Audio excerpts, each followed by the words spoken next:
Hello everyone, I'm Dr. Sethi and welcome to the Skin Report. We are going to talk about hair loss during perimenopause, menopause. What causes hair loss and what are some effective ways to reverse it? And also what not to do to reverse hair loss, because there are a lot of things in the hair industry that do not work and you really should not be spending time and money on. First, let's talk about what causes hair loss with menopause or perimenopause. The perimenopausal and menopausal state can span over a course of 10 to 15 years. During this time, there is a reduction in the amount of estrogen and progesterone circulating in the body, primarily because of less production from the ovaries. And in relation to the estrogen and progesterone reduction, your testosterone levels will look a little higher. But interestingly, testosterone also declines in the menopausal transition. A lot of women don't realize that testosterone is a very important hormone in women. Of course, women don't have nearly as much testosterone as men, but testosterone also plays a role in hair loss and hair growth. Now, the first question you probably have if you are thinking about perimenopausal or menopausal hair loss is, can I supplement my body with estrogen and progesterone to reverse a lot of this hair loss? And the answer is yes, but there are women who cannot have hormone replacement therapy, which is supplementing your body with estrogen and progesterone as you're going through menopause because of conditions like breast cancer or uterine cancer. So this episode is probably even more important to recognize options for those women who cannot supplement with HRT or hormone replacement therapy. And if you can safely supplement with hormone replacement therapy, this episode is important because even if you have replaced estrogen and progesterone, it is sometimes difficult to restore the hair thickness that you had when you have lost hair from even a short period with a deficiency in estrogen and progesterone. So let's start with the most effective ways that have been tested over time, have clinical evidence, and are safe to use in all women. First, let's talk about an oral supplement called Nutrafol. Nutrafol is an oral supplement that has been clinically proven to increase hair growth in both men and women going through hormonal transitions. Men don't go through menopause, but they go through something called andropause, when their testosterone levels are going down. And women, of course, are experiencing a reduction in estrogen, progesterone, and testosterone during their menopause transition. So Nutrafol is a great oral supplement to consider. It is well proven and, in my opinion, probably the most effective oral supplement that we have in the US today. There are other supplements that are biotin supplements that very often do not increase hair growth, but definitely promise hair growth. And if you feel that you should supplement yourself with biotin, even if you are taking Nutrafol, I would say that's not necessary.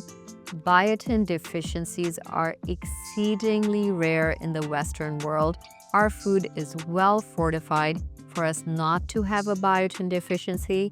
So unless you have some sort of gastrointestinal absorption disorder that prevents you from absorbing trace minerals and vitamins effectively, you do not need biotin supplementation.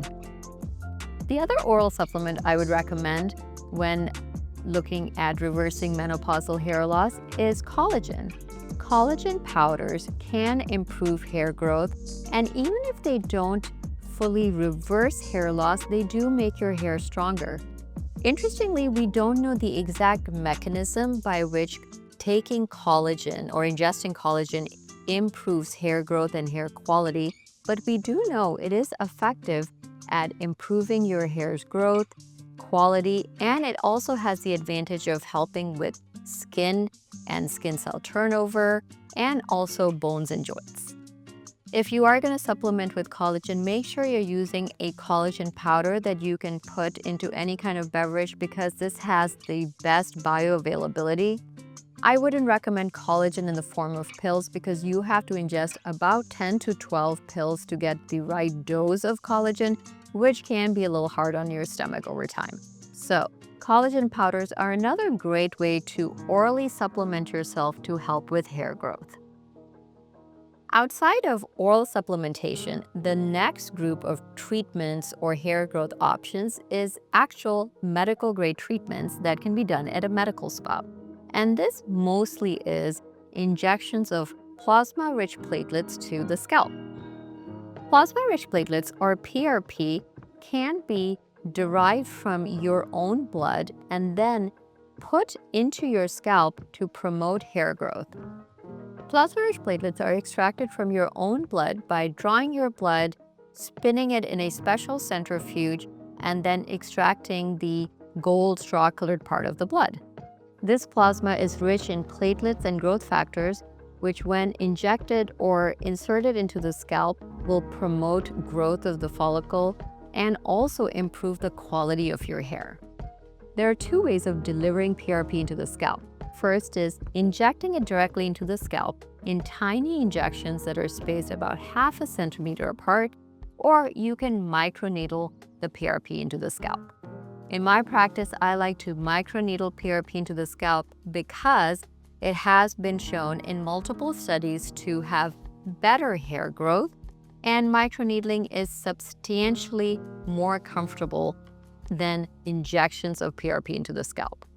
If you are considering PRP hair restoration, it is a great option. It is something that can be safely and easily delivered with microneedling.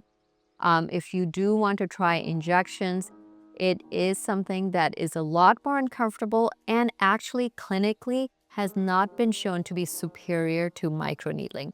Microneedling PRP into the scalp is a lot more effective in hair growth, and it's something that both men and women can do. Other treatments for hair loss that could be microneedled or injected directly into the scalp include exosomes and stem cells. Now, there has not been a study comparing the effects of hair growth with PRP versus exosomes versus stem cells. And there are some studies that have looked at them independently and some meta-analyses, but let me give you my logic and what I've seen in clinical practice. When you are working with someone who is healthy, has a healthy lifestyle, exercises, they're innately going to have a lot more growth factors circulating in their body, and their PRP is going to be a lot more effective at stimulating growth. And generally, if you are under the age of 60 with a healthy lifestyle, I would say your own PRP is going to be quite effective at promoting hair growth. For people who don't have a healthy lifestyle and primarily don't exercise with strength training, their circulating levels of growth hormones are actually lower. And even if they are below the age of 60 and above the age of 40, in that scenario, I think exosomes are going to be more effective than PRP. If you're working with someone who's past the age of 60, likely their PRP might not be as effective in its ability to stimulate hair growth. Exosomes are a great option in this age group. Interestingly, PRP and exosomes cannot be injected together because they do sort of fight each other's effects. So if you have decided to get a treatment for hair loss that is going to involve microneedling or injections, you do have to make the decision with your provider on which one will be more effective, PRP or exosomes. Stem cells are not readily available in the US for injection into the scalp. They may be available in other countries, but I'm not going to discuss them here because I personally have not had a lot of experience using stem cells for hair growth. Next, we're going to discuss topical applications for hair loss. And in this group, the most popular treatment is Rogaine or Minoxidil. Minoxidil is a medication that was initially developed for blood pressure reduction. But interestingly, users of oral minoxidil noticed that they had more hair growth, not only on their scalp, but their entire body. Over time, minoxidil has now been compounded to become a topical serum that can be applied to your scalp daily to promote hair growth. Minoxidil can be found in 2 preparations, and I would recommend the 5% preparation because then you only have to apply it once a day. Minoxidil is very effective at increasing hair growth in the area it's applied in, but the only problem is as soon as you stop using minoxidil, its effects on your hair growth will go away. The other issue with minoxidil is texture. When you apply minoxidil on the scalp, it can irritate the scalp, and in many cases, it also causes your hair to grow more coarsely. Many people don't like that because, of course, it affects the appearance and texture of their hair, and it is also something that you have to apply daily, which can be a little cumbersome. Many ask, what is the difference between using minoxidil and getting a PRP treatment, and can you do them together? Well, the difference is PRP treatments are initially done in a series of 4 to 6 treatments to stimulate hair growth, and then that signal, that stimulation signal, is pretty active for 3 to 6 months. So you can then go on a routine of doing a PRP treatment on your scalp every 3 to 6 months that will maintain results. Minoxidil, on the other hand, does not leave a lasting signal. It only works on your scalp as long as you are applying it. When you stop applying it, you will not have any long-term effects. The other problem is minoxidil can also leak onto other parts of your skin. And a lot of times there are people who experience hair growth in their forehead because their minoxidil has leaked onto the forehead. So minoxidil is very effective. You just have to make sure you're applying it correctly and that you're using it regularly to see positive effects on hair growth. Before we finish this episode, I want to talk about a few of the products on the market that promise hair growth but are still questionable or don't have enough clinical evidence to be worth the investment and time. The first one is LED masks. There are a lot of LED masks or caps that can be worn and promise hair growth, but unfortunately, I have not seen any clinical evidence that shows that they actually work, or at least work in most users. They are also quite an investment and need to be worn almost daily, which is why it's really important before you invest in one that you've at least looked at the data behind it. The next group of products that is vastly marketed to people with hair loss is oral supplements. Oral supplementation can be very complex, and in the United States, oral supplements are not regulated by the FDA, which is why it's even more important that if you are going to take an oral supplement for hair loss, you make sure that it's actually effective. I don't know of any other oral supplements that have the results that Nutrafol and Collagen give. And also remember, your supplements have to be taken daily to show effect. So if you are going to invest in an oral supplement for hair loss, make sure that it's something that you can stick to for at least 3 to 6 months and that it has good, sound clinical data to back it. Hair loss, especially hair loss during menopause, is a very big topic, and I'm sure I haven't covered everything. So if you have a question, please ask me in the comments.